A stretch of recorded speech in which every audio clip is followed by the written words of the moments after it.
River! River! Here as requested. Time and place. Where are you, River? And where am I? I hesitate to say, what is this place? Well, what is this place? River! Surprise! Oh, there you are. Worried you'd been stood up? Oh, you nearly gave me 2 heart attacks.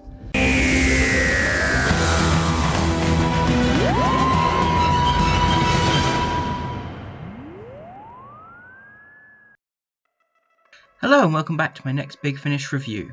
Today I'll be looking at the long-awaited reunion of the 10th Doctor and River Song, played by David Tennant and Alex Kingston in this 3-part miniseries.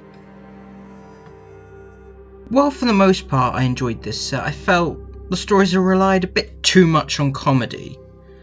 I was hoping that this would give the 2 leads an opportunity to show a more serious side of their characters, though I'll get into that a bit later. First up, we have Expiry Dating by James Goss, which is definitely my favourite of the 3. The story is told through a series of letters exchanged between the Doctor and River. She attempts to recruit him on a mission, breaking into the Apocalypse Vault. We're doing that again. Who are you? Would you like to find out? I know you would. You're not just going to tell me. Of course not. First, I need you to do something For me. you, right, yeah. Well, before I say no, what do you want? I need you to break into the Apocalypse Vault at the end of the Quantum Vatican. One issue I have with this story, which is pretty much just a nitpick, is that I feel it would have worked better as the second story of this set. For me, it feels like there's a story missing. Like, the first time 10 encounters River after the library, and this doesn't really fit that. There are 2 things I would hope this set would do, and in particular this story. Firstly, the whole River meeting classic Doctors. I've seen a lot of people complain about how this breaks canon and how this means that you should ignore Big Finish. I plan to go into more depth on this subject in another video, but for me, my stance is I believe that all Doctor Who related media, books, TV, audios, are canon, and just contradictions are just the result of time being rewritten. It was never intended to have this sort of like massive lore, and trying to map out continuity is just never going to work. Plus, I'm pretty sure Moffat himself retconned this fact. But back on topic, the story does have the 10th Doctor discovering that River has encountered his past incarnations, which is how the 6th Doctor fits into this story, via an answering machine message he leaves for River. I've been such an idiot, haven't I? The one consolation is that I seem to have been such an idiot for all of my lives.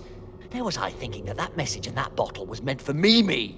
That it was your way of getting in touch, telling me more about yourself, that this was how I found out who you really are and what you mean to me. Instead, it's junk mail. It was just drifting, waiting for any of us to come by. Didn't matter who, and it wasn't even your only attempt. Hello, you've reached the TARDIS. I can't come to the phone right now, probably because I'm doing something far more important. The 5th Doctor, on the other hand, does have a bigger role in the story, which I won't spoil. I'll let you listen to it to find out. Excuse me. Yes? I received your note. You did? I'm the Doctor. Oh, good grief. Afternoon tea, May Day, 2161. 2160. You're a year late.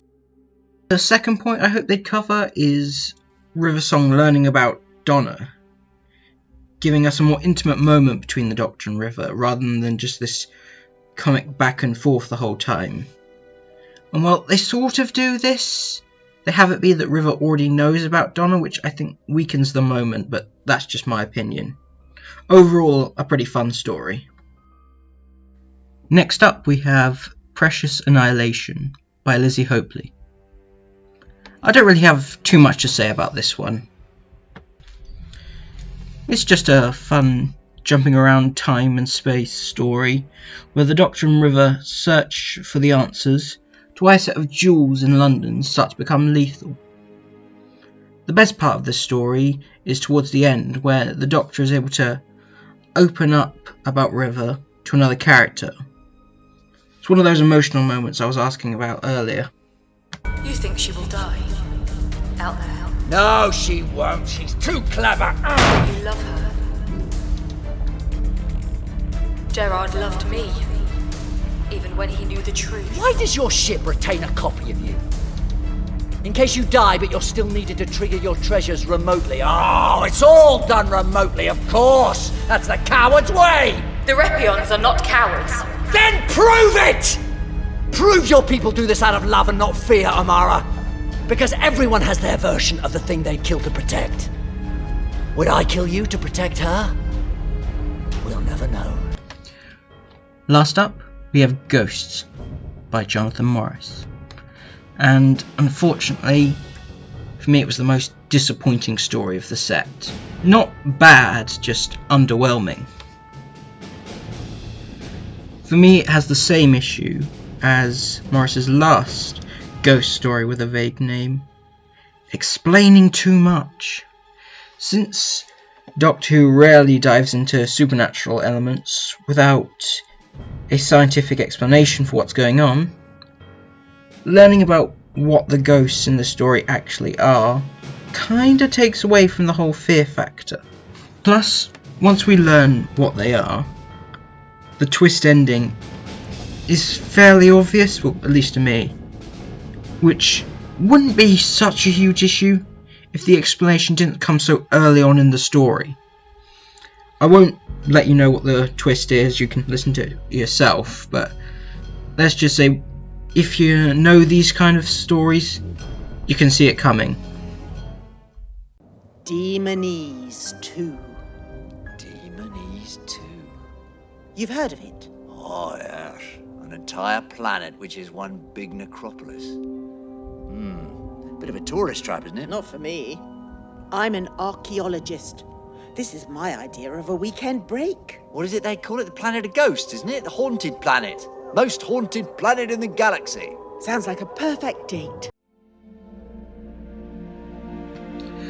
I would be interested to hear about what other people thought of this story and, well, the box set as a whole, so feel free to let me know down in the comment section below.